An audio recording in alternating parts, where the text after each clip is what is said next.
This is a twin shell V blender.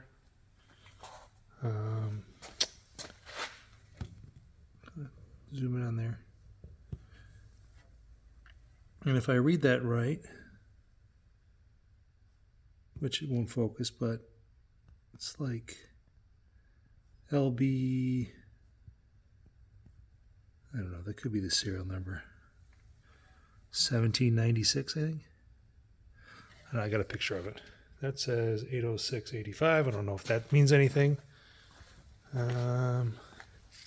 This white piece here is a cover. It goes something like that, but that looks to be broken off. So it's going to have to be modified or worked on a little bit. Maybe 2 screws. Not sure. Anyways, there's a master. There's the tag. And it's a gearbox. It's a 110, so it's just plugged into a standard cord there, and I'll let you hear it run. So just runs nice and smooth. Chain driven there. It's missing this cover.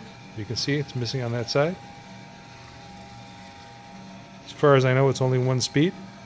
The only thing else I saw was if you can kind of bump it. It's a starter switch, so. Speaking of bumping, I'll show you this bottom. And then also can be removed. You need another one of those for that side to make it a blender. It's got a little guard on the front here.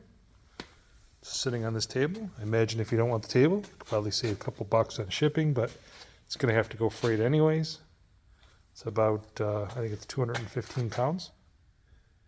But that's the unit. If you got any questions, concerns, let me know. Thank you.